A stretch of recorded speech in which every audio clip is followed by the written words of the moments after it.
പഠിക്കുന്ന കുട്ടികളുടെ ഏറ്റവും കോമൺ ആയിട്ടുള്ള കംപ്ലൈന്റ് ആണ് പഠിക്കുന്ന ഒന്നും ഓർത്തിരിക്കാൻ പറ്റുന്നില്ല എന്നുള്ളത്. ശരിക്കും ഈ ഓർമ്മ എന്ന് പറഞ്ഞ എന്താണ്? നമ്മൾ പഠിക്കുന്ന അല്ലെങ്കിൽ വായിക്കുന്ന കാര്യങ്ങൾ തലച്ചോറിൽ സ്റ്റോർ ചെയ്ത് വെച്ച് കറക്റ്റ് ആയിട്ടുള്ള സമയത്ത് അത് അവിടുന്ന് പുറത്തെടുത്ത് റീപ്രൊഡ്യൂസ് ചെയ്യാൻ പറ്റുന്ന ആ ഒരു എബിലിറ്റിയാണ് നമ്മൾ ഓർമ്മ എന്നുള്ളത് പറയുന്നത്.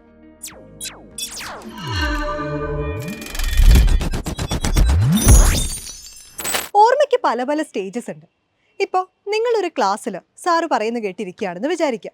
അപ്പോൾ അവിടെ ചുറ്റും ഒരുപാട് ശബ്ദങ്ങളും കാഴ്ചകളും ഒക്കെ ഉണ്ടാവും. ഫാനിൻ്റെ ശബ്ദം ഉണ്ടാവും, നിങ്ങളുടെ അടുത്തിരുന്ന ആൾക്കാർ എന്തെങ്കിലും സംസാരിക്കുന്നുണ്ടാവും, പുറത്ത് വാഹനങ്ങളുടെ ശബ്ദം ഉണ്ടാവും, സാറ് സംസാരിക്കുന്ന കാര്യങ്ങളുണ്ടാവും.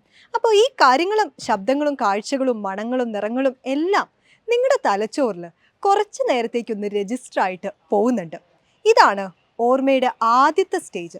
നമ്മൾ സെൻസറി മെമ്മറി, ഇന്ദ്രിയ സ്മൃതി എന്നൊക്കെ പറയും. അപ്പോൾ ഇതിനകത്തുനിന്ന് നിങ്ങൾ ശ്രദ്ധ കൊടുക്കുന്ന കാര്യങ്ങൾ, അതായത് ഇപ്പോൾ സാറ് പഠിപ്പിക്കുന്നതിനാണ് ശ്രദ്ധ കൊടുക്കുന്നതെങ്കിൽ അങ്ങനെ, അതല്ല സുഹൃത്ത് സംസാരിക്കുന്നതിനാണ് ശ്രദ്ധ കൊടുക്കുന്നതെങ്കിൽ അങ്ങനെ, നിങ്ങൾ ശ്രദ്ധിക്കുന്ന കാര്യങ്ങൾ നിങ്ങളുടെ വർക്കിംഗ് മെമ്മറിയിലേക്ക് മാറും. ഇനി വർക്കിംഗ് മെമ്മറിയിലേക്ക് പോകുന്ന കാര്യങ്ങളിൽ നിന്ന് നിങ്ങൾ വീണ്ടും ആവർത്തിക്കുന്ന, റിവൈസ് ചെയ്യുന്ന, റിപ്പീറ്റിംഗ് ആൻഡ് റിവൈസിങ്, അങ്ങനെ വീണ്ടും വീണ്ടും നിങ്ങൾ പൊടി തട്ടിയെടുക്കുന്ന കാര്യങ്ങളാണ് നിങ്ങളുടെ ലോങ് ടേം മെമ്മറിയിലേക്ക് പോകുന്നത്. അപ്പോൾ പഠിക്കുന്ന ഒരു കുട്ടിയെ സംബന്ധിച്ചിടത്തോളം ക്ലാസ്സിൽ കേൾക്കുന്ന അല്ലെങ്കിൽ വായിക്കുന്ന കാര്യങ്ങൾ ഈ വർക്കിംഗ് മെമ്മറിയിലേക്ക് പോയി അവിടെ നിന്ന് ലോങ് ടേം മെമ്മറിയിലേക്ക് ഫീഡ് ആവുകയാണ് വേണ്ടത്. അപ്പോൾ നല്ല ഓർമ്മശക്തിക്കായിട്ട് എന്തൊക്കെ ചെയ്യാം എന്നുള്ളതിനെ ഈ സ്റ്റേജസ് വെച്ച് ആലോചിച്ചാൽ നമുക്ക് ഏകദേശമൊക്കെ മനസ്സിലാക്കിയെടുക്കാൻ പറ്റും. അതിനകത്ത് ഏറ്റവും ആദ്യം ചെയ്യേണ്ടത് നല്ല രീതിയിൽ ഈ ഇൻഫർമേഷൻ നിങ്ങളുടെ തലച്ചോറിലേക്ക് ഫീഡ് ചെയ്യുക എന്നുള്ളതാണ്. ഇപ്പോൾ നിങ്ങൾക്കൊരു ലിസ്റ്റ് ഓർത്തിരിക്കാനുണ്ടെന്ന് വിചാരിക്കുക. അതായത് അമ്മ നിങ്ങളുടെ അടുത്ത് വീട്ടിലേക്കുള്ള കുറേ സാധനങ്ങൾ വാങ്ങാനുള്ള ഒരു ലിസ്റ്റ് തന്നു വിട്ടു. അത് ഓർത്തിരിക്കാനുണ്ടെങ്കിൽ ആ ലിസ്റ്റിലത്തെ 10 സാധനങ്ങളും ഇൻഡിവിജ്വലായി വേറെ വേറെയായി ഓർത്തിരിക്കുന്നതിനെക്കാട്ടിലും എളുപ്പം അതിനകത്ത് ഭക്ഷണ സാധനങ്ങൾ ഏതൊക്കെയുണ്ട്, അല്ലെങ്കിൽ പാലുൽപ്പന്നങ്ങൾ ഏതൊക്കെയുണ്ട്, ക്ലീനിങ്ങിനുള്ള സാധനങ്ങൾ ഏതൊക്കെയുണ്ട് എന്നങ്ങനെ പല പല ഗ്രൂപ്പുകളായിട്ട് ഓർത്തിരിക്കുന്നതാണ്. ഇതിനെയാണ് നമ്മൾ ചങ്കിങ് എന്ന് പറയുന്നത്. ചങ്ക് എന്ന് വെച്ചാൽ ചെറിയൊരു കട്ട അല്ലെങ്കിൽ ഒരു ഗ്രൂപ്പ് എന്ന് പറയും. ഇപ്പം നിങ്ങൾക്ക് കെമിസ്ട്രിയിൽ ഒരു ലിസ്റ്റ് ഓഫ് എലിമെൻറ്റ്സ് പഠിക്കാനുണ്ടെങ്കിൽ അതിനെ മെറ്റൽസ്, നോൺ മെറ്റൽസ്, അല്ലെങ്കിൽ ഗ്രൂപ്പ് 1, ഗ്രൂപ്പ് 2, ഗ്രൂപ്പ് 3 അങ്ങനെ പല പല ഗ്രൂപ്പ്സ് ആയിട്ട് നിങ്ങൾക്ക് ഓർത്തിരുന്നാൽ അത് കുറച്ചും കൂടി നമുക്ക് എളുപ്പത്തിൽ അത് ലോങ് ടേം മെമ്മറിയിലേക്ക് സ്റ്റോർ ചെയ്യാനും റീപ്രൊഡ്യൂസ് ചെയ്യാനും പറ്റും.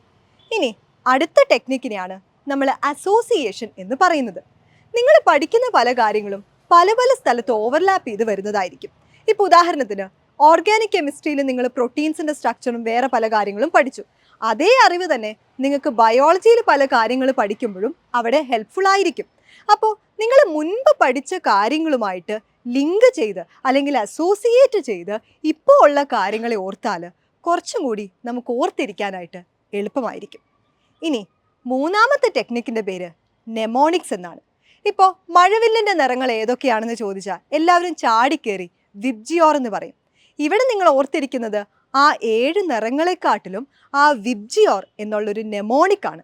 അതേപോലെ തന്നെ mass into acceleration into distance എന്നുള്ള ഫിസിക്സിലത്തെ ഫോർമുലേനെ വേണമെങ്കിൽ മാഡ് എന്നുള്ളത് നമുക്ക് ഓർക്കാനായിട്ട് പറ്റും.